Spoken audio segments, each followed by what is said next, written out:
Well, the 112th Congress officially begins tomorrow, with John Boehner set to be sworn in as Speaker of the House. House Republicans are planning quick votes to cut spending and repeal health care reform. We could also be facing a big fight over raising the debt limit. Andy Laperriere is with us now. He's the head of policy research at ISI, which has been ranked #1 on Washington research for 8 straight years. Also from Washington, Lizzie is joining us. She's been keeping close track of some of these conversations happening. Meantime, Andy, I want to quickly start off with you because you point out Republicans are going to be setting the agenda when we bring in the new blood here. Where is tax reform versus cutting of spending?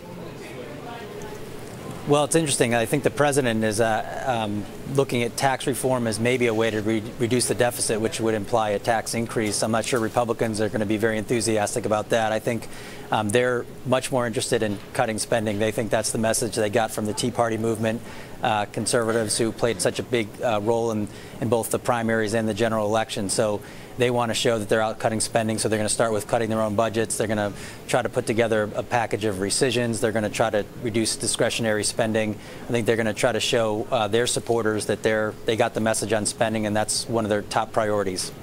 Right. Well, corporate tax reform is what we've been hearing a buzz about. Our Hans Nichols and others have been reporting on that. Do we actually see repatriation of cash, those kind of holidays being granted to Cisco's and the other corporates who've been pushing for it?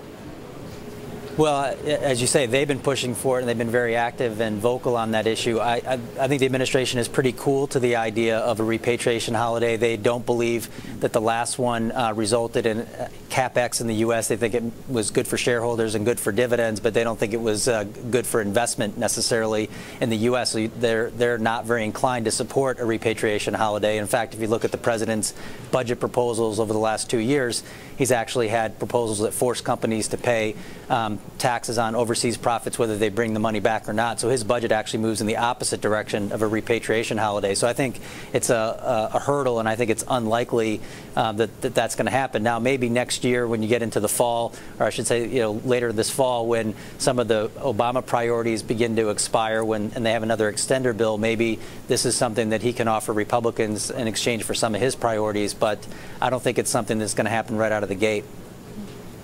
Andy, it's Lizzie. Margaret and I were talking a little earlier in the hour about this debt limit fight. And one of the things that I've heard from Republicans on Capitol Hill is that this is a bargaining chip for them. Essentially, they can threaten that this vote will go down, that the limit won't be extended in exchange for spending cuts from the White House, from Democrats in the Senate. What kind of target number do you think we eventually end up with if this is a negotiating tactic?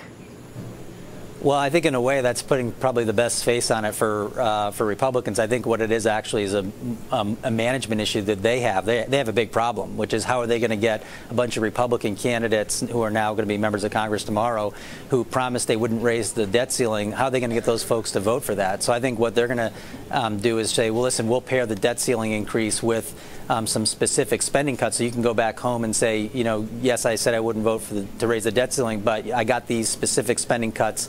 I've changed, what's happening in Washington. I've changed the direction on spending. So I think it's actually not really much of a bargaining chip with the administration. I think it's actually what they're going to have to do to get their own members to vote for it, because they know they need to get the votes from their side, because probably not very many Democrats are going to do it. In terms of the dollar amount, they're talking about cutting $100 billion of spending. That's the Republican number. I don't think that they'll end up getting anywhere close to that. But I think certainly, we're looking at an inflection point. We're looking at a tone change in Washington where we're going to see spending cuts rather than more of a stimulative policy environment. Andy, given that we're seeing, someone describe it as a less hierarchical Republican Party here, you've got the Tea Party movement now sort of enveloped within some of these Republican representatives. So do you think in some ways that maybe we're overestimating the Republican agenda and the impact of it on policymaking if we can't see clear consensus among the GOP? Well, I think certainly it's less hierarchical in that establishment candidates, didn't win primaries, and so you have this grassroots movement that really dictated who a lot of these major Senate nominees in particular were.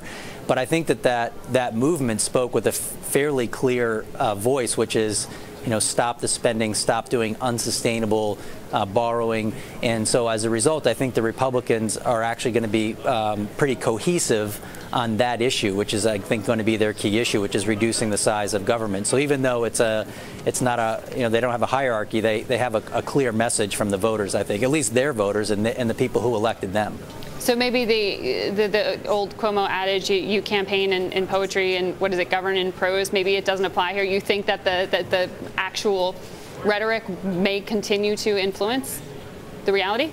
I think it absolutely will. I think that, look, you have people like Olympia Snowe, for example, and other moderate Republicans looking over their shoulders saying, hey, I don't want a primary opponent. That's why I think she was pretty tough on the Bush tax cuts, and I think you're going to see a lot of them take a harder line on spending because they're worried about primary opponents. All right.